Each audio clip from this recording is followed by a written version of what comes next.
You got what I want, got what I want. You give me just one look and you know I'm good to go. You know I'm good to go. Thank you for joining the podcast. Today we have Ben Soifer with the Soifer Group. Ben, thank you for being on the show. My pleasure. So Ben is actually a neighbor. He lives locally in Calabasas. Office was here locally as well. That's how we were introduced. Right.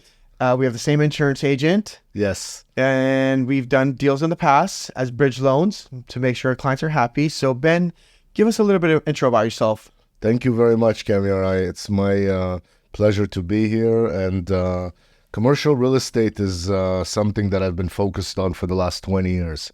I've been in real estate for about 30 years, started in residential. And when I started really diving into the types of deals that you deal with when you do commercial real estate, as far as industrial, retail, not office. I've never done really an office acquisition unless it's for myself, to occupy. We all know what's happening with the office sector right now.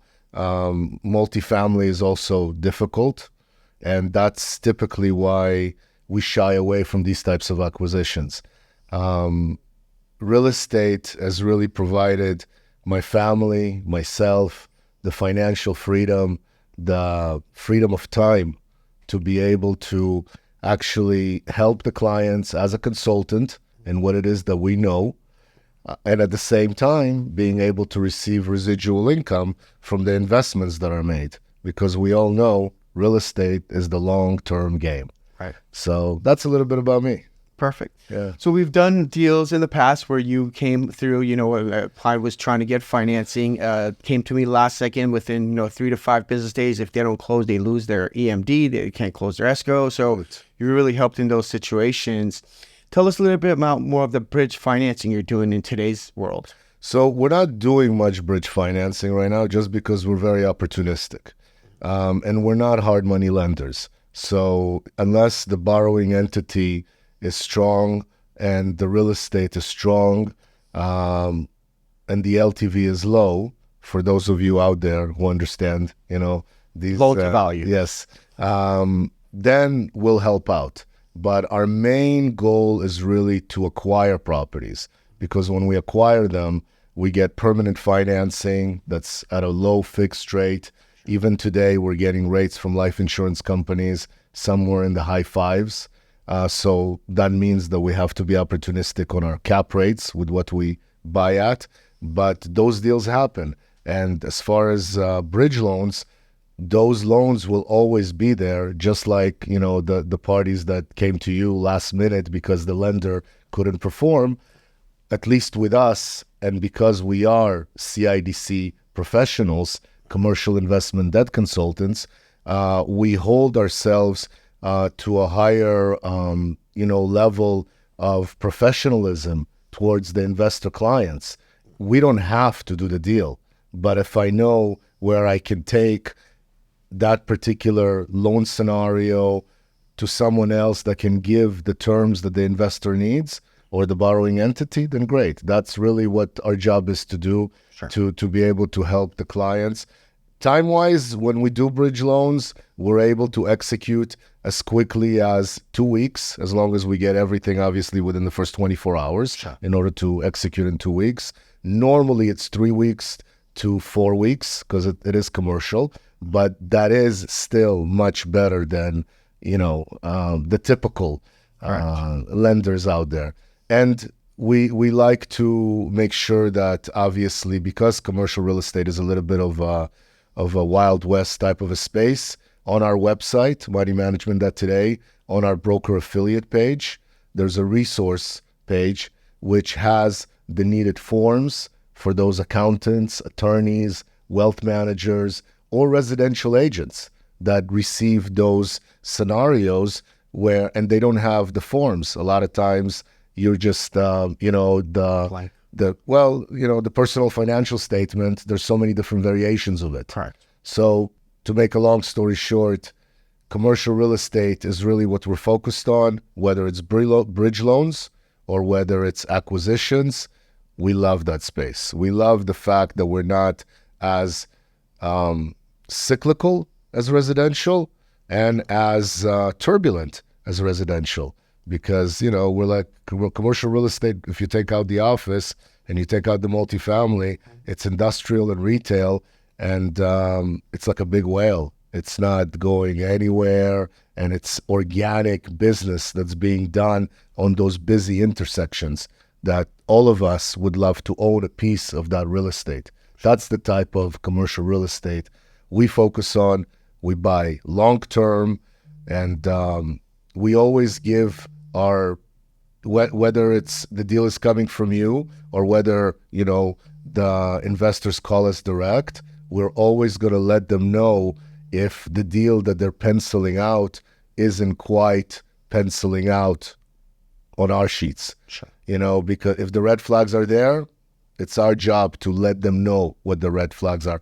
By the way, I did a podcast with Don Likwitz from West Michigan that helped us with that acquisition. Sure. It's called Red Flags of Buying Shopping Centers on our YouTube channel. You should definitely check it out. Definitely. I kind of show you how I go through OMs offering memorandums real fast, and I'm able to pinpoint, the red flags. Very nice. Very nice. Ben, tell us a little bit about the fund that you started, which you were buying these, commercial properties through, and if there's individuals who are interested in your fund. Yeah, so we started a private equity fund in March of 21. This is after syndicating, I would say, tens of deals, not hundreds of deals, tens of deals. Like I said, we're very opportunistic, so if we don't buy a deal, it's okay. We want to buy the good deals. We want to get good loans on them. Investors are able to invest in the fund, accredited investors, with a minimum of $100,000. We've now opened it up to 50,000 shares that you can buy, or 75,000 even. You can use your retirement account as well through a self-directed IRA. That's something that a lot of investors don't know. It's a really good time to take your money out of the stock market and put it in real estate, something that's going to give you a dividend that's real, as opposed to a dividend that's 1.5%, 2% that you can't really live off of, where in real estate, your dividend is 10%. That's what our ROI is in our fund. Our year over year in the fund is 17%. We have currently 6 properties in the fund, 4 in Texas, 1 in California in Malibu, and 1 in West Michigan that we purchased in 22. And we're looking at a lot of opportunities, a lot of deals that are out there, but we're waiting. We're waiting just to make sure that the numbers are right, to make sure that this is a property we want to be married to, for as long as the depreciation schedule is there. Right. Because that's the whole point of, again, owning real estate. The beauty of the fund, and the reason that we chose specifically for our own, personal family succession plan to do a fund as opposed to a REIT, is because with a fund, you're able to receive all the same advantages as if it's a regular partnership. You just receive a K1, just like a partner, depending on your pro rata share in the whole pot. Right. The beauty of the fund is that if you invest $250,000 and that $250,000 is represented by 6 properties that are in the fund currently, and you, let's say, have 5% of the total fund, because the total capital under management is $5 million, to make numbers easy. It's close. It's actually 5.2. Very nice. So it's close. So 5%, $250,000. Now you have a stake in 6 properties. Okay? Sure. Properties that have good loans on them, properties that have long-term leases, properties that have been historically not vacant. Because when we purchase properties, if we see gaps in certain spaces, we realize it's going to be very difficult to occupy them. When we purchase a property, we don't look at it as if we're miracle workers. We want to run the asset as best as possible, but we also want to be realistic for ourselves and our investors. So that's really the beauty of the fund, that someone that is not in the real estate business or doesn't focus on investments as much as you and I do, is able to get into these deals and really be able to receive these amazing returns, and at the same token, know the addresses of the properties, where they're at, drive by them, who is the management company that's actually managing the asset, and really feel as if they are involved, even though they're not, which is the best thing of every, to be able to receive your deposit in the bank and to potentially look over some reports if you feel like it, and your equity is only growing, everybody's looking for that. It's clearly passive income. That was the key. The key was to make sure that when we got out of owning SFRs, single-family residences, back in 2017, the reason was because I realized that it's not truly passive income. If you're not able to have a management company that's really handling everything that you need as an investor, and at the same token, you're receiving your ROI, and that ROI is going up annually because of inflation, number one, and number two, because your rental increases are built in. That's something you don't have in any other space. So if you're looking to preserve your wealth, create your wealth, make sure that your wealth is growing at the fastest pace without losing any of it, that's really why we created the fund, understanding that long term, we all need residual income. We all want to be able to do what we do when we want to do it, not because we have to do it. And that's the beauty of investing in. This is almost like an annuity, because we have one of our assets, a shopping center that's in Houston, that used to be part of our family portfolio. And when I started the fund, I transferred the shares to the fund. The lender approved it. Right. And now the shopping center is part of the fund. That shopping center, because we bought it in 2005, will be paid off in 2032. Beautiful. So it's kind of like an annuity, because just that one property, the mortgage payment that we're making is $160,000. Our current distributions that we're receiving into the fund is roughly around $400,000. So $160,000 divided by 400, I think it's close to like 35-40% of increase in cash flow. That's huge. With us doing nothing. Right. That's just owning shares in the fund. Right. But we are going to be doing things, because properties are always coming up, deals are always coming up. And our hope is that we're going to have a good, strong group of accredited investors that are able to look at us as their retirement strategy. That's the idea. Just like I've done that for my family and some of my friends, we'd love to do that to now other accredited investors. Sure. How many properties do you look at on a weekly or monthly basis? Now it's more me and a few other individuals, interns and other professionals that are making their way into the commercial space. We look at an average of close to, I would say, because it's about 100 emails a day that we get into an email that specifically gives us properties, brokers that have been pitching us this email that I've had since 2010, and over there, realistically, out of the 100, maybe one or two. So 1 to 2 a day without warm scenarios of what actual agents are sending us to look at. The thing is that a lot of the properties that are being traded at cap rates that don't make sense based on today's debt. If somebody's sending me a center with 5 cap return or 6 cap return and my debt is close to 6, how can you buy it? Sure. So realistically, I would say we're something that fits our guidelines, and we have our wish list of what we want to buy right on our affiliate page. We have the criteria. It's typically minimum 2.5 million and roughly 12 million. We've looked at deals that are 15, 18, but normally that's our sweet spot where we can get a great loan. And we also don't like to have too many tenants. And we like to have our anchor tenant, like a grocery store or a dialysis clinic, and needed service to be 25 to 30% of the center.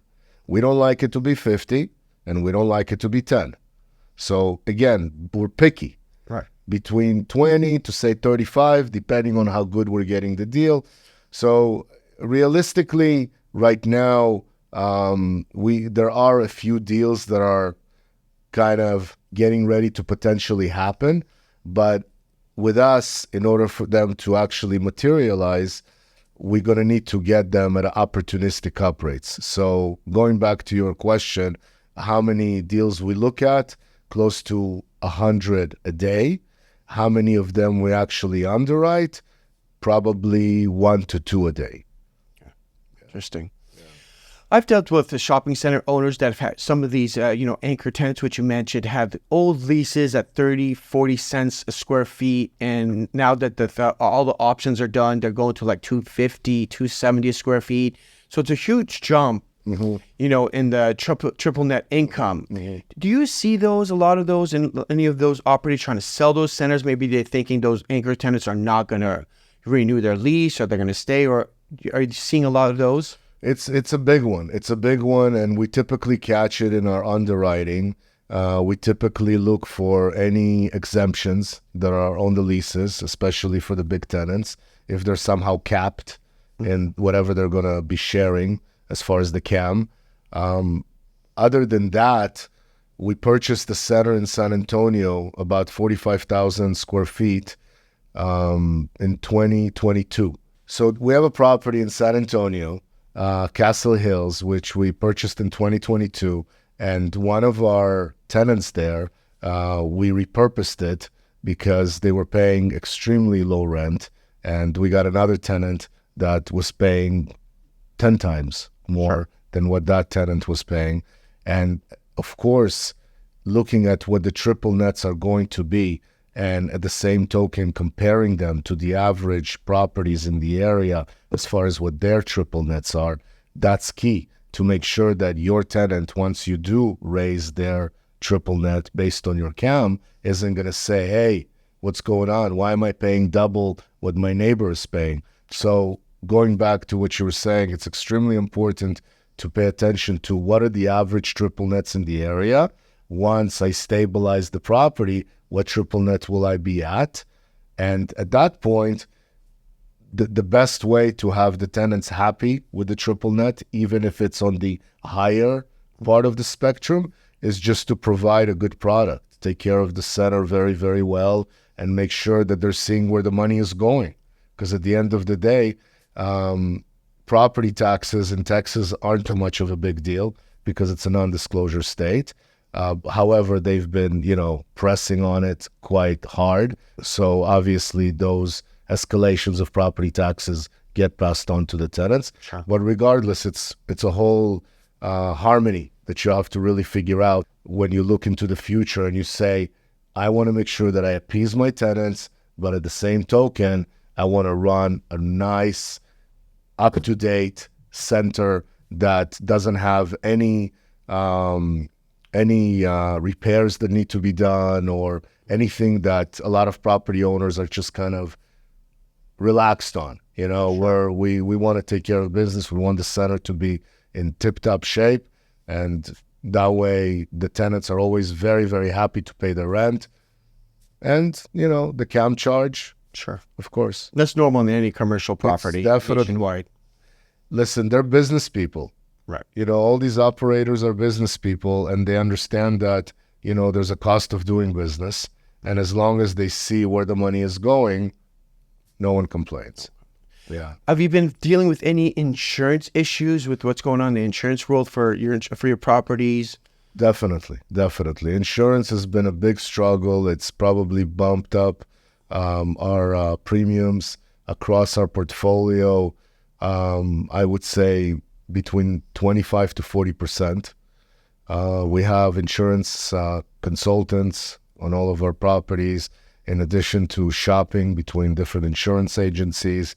And it's a space that has really created a lot of struggle for long-term ownership, because I'm seeing even property owners in residential where we live here in Calabasas, where it's difficult Sure. to get insurance, that are saying, you know what, Ben, I'm just going to sell my house and I'm going to rent for a little bit. I don't have to deal with insurance. I'm just a tenant at that point. And, hopefully these guys, the insurance companies, are going to become reasonable. That's the, kind of the mentality of some of the property owners. Obviously, for us, it's a no. We have to have insurance because we're not looking to get out of the real estate game. Sure. So it's something that we're dealing with, and it's made a lot of impact. And thank God our budgets weren't really affected by it, because at the end of the day, the ROI, what we receive as dividends, and what we budget to be able to give the investors, that's really the key. Right. But yeah, hopefully insurance, premiums will come down. Definitely. Yeah. I want to speak a little bit about, your certification program and how it's, can help the average person looking to be into the commercial space, agents run the space and so forth. How can help them and give them a little bit more knowledge of what they're putting themselves into? Yeah. So when I started the fund in 21, a few months later realized that I needed to write a book to explain to the investors out there why it is that we choose to invest in the types of properties that we do. And obviously this is after decades of experience. And what are the pluses and minuses of every different sector of real estate? So I was fortunate enough to complete the book with my daughter, who's a graduate of University of Miami, Nice. and an amazing writer. And it was the first year of COVID, kind of, June of 21. Sure. Right? So literally like 12 months after, 14 months after. And she was on break from, school. And I asked her, hey, would you like to write a book about real estate with me? And she's not too much into real estate, but like I said, amazing writer. Right. So the book is available on Amazon. It's available on our site, a manual for the real estate, for the ultimate real estate investor. And the reason we're talking about ultimate, and this is a little picture of I and my daughter also in the back, because in real estate, you can invest in SFRs, right? Sure. Rental homes. You can invest in multifamily. You can invest in office, industrial, retail, fund, REIT. You have to have different credit. There's different credit expectations in every space. There's different ways of actually being opportunistic about how to achieve that deal. And brokers are our friend. Right. And brokers don't have to necessarily be brokers. They could be accountants. They could be attorneys, because, again, we're talking commercial. Right. So in this space, anyone that can help you achieve your goal is your affiliate. And that's when I said, okay, well, we have to have some sort of a designation, some sort of a base understanding for the professionals. And that's where I came up with the course of CIDC, which is Commercial Investment Debt Consultant. I thought to myself, what have I done as far as an investor for the last 20 years? And it was really analyzing debt. Because at any given time, whatever the bank was willing to lend me, I was able to get out and purchase properties that fit my criteria. So first I had to really get good with debt. Then I had to get good with analyzing investments. So I know a lot of real estate agents, a lot of professionals that do what they do very, very well. Unfortunately, the commercial space is scary. And we're trying to make it less scary. And that's what this course is.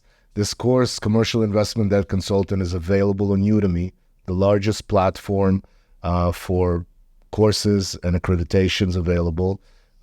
It's not expensive. It runs between $10 to $50 is what they have it available. It's normally $180.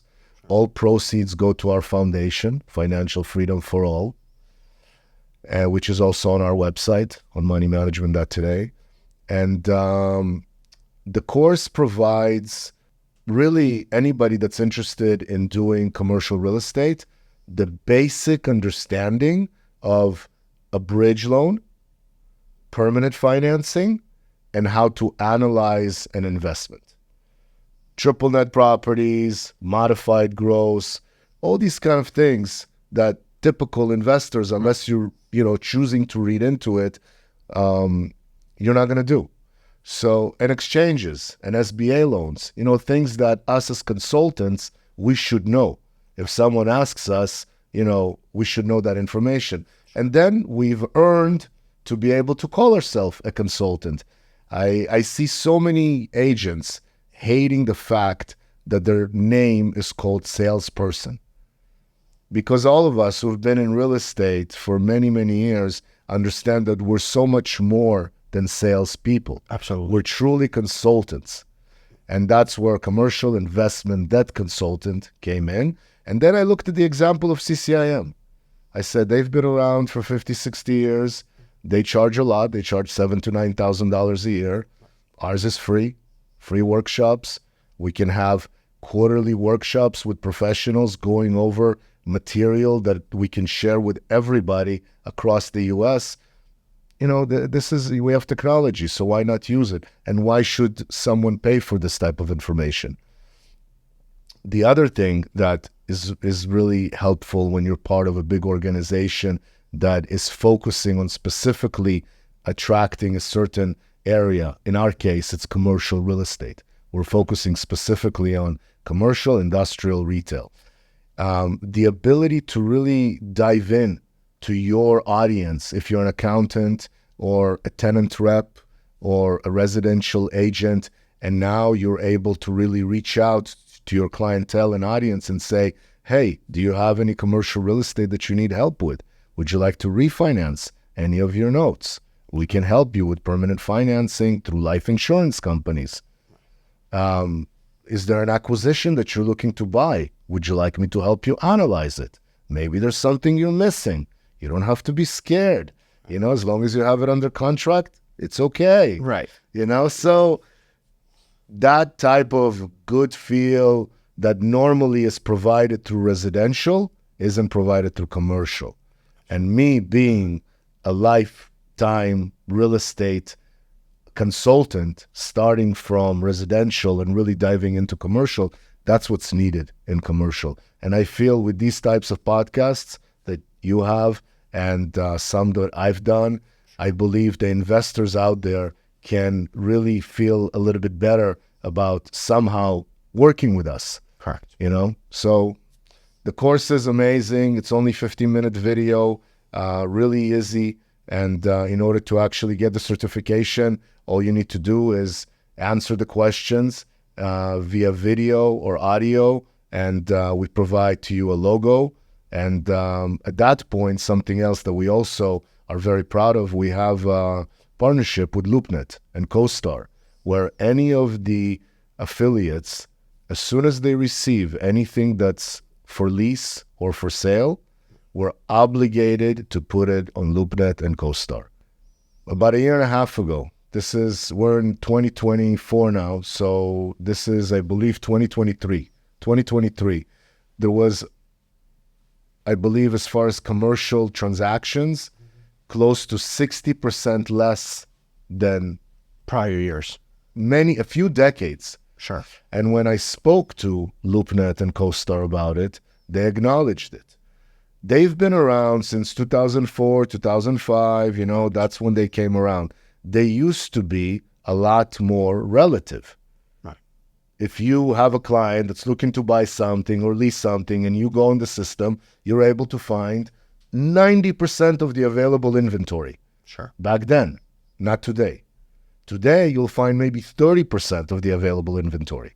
So what that does is investors that have exchanges can't find the properties that they're looking for.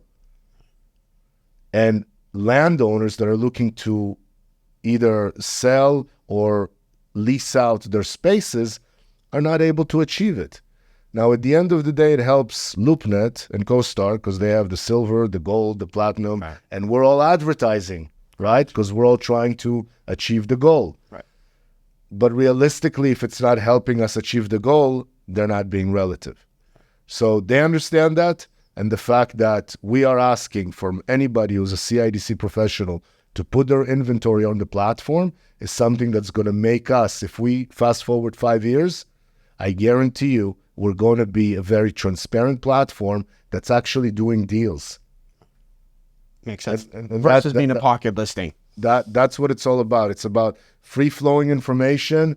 And at the end of the day, especially now after the whole NAR lawsuit, Right. which for us, because in commercial real estate, you always had to ask, what are they offering? Exactly. And you can receive different answers from different people, and it is what it is. Right.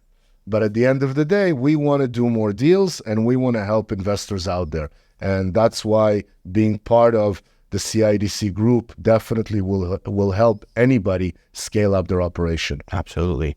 I will be doing that in the very soon. Awesome. Yeah. Well, Ben, thank you for being on the show. Thank you for all the pleasure. amazing information. Look forward to many more deals. Absolutely. My pleasure. Thank you so much. Thank you for watching. If you enjoyed this episode, please give us a thumbs up, subscribe, share any questions or comments in the comments below, and follow us on social media. I look forward to seeing you next time. Let's get together. Let's get to having some fun. Let's do whatever. The night's looking so young. Let's get together. Let's get to having some fun. Let's get together. Let's get together. Let's get together. Let's get together.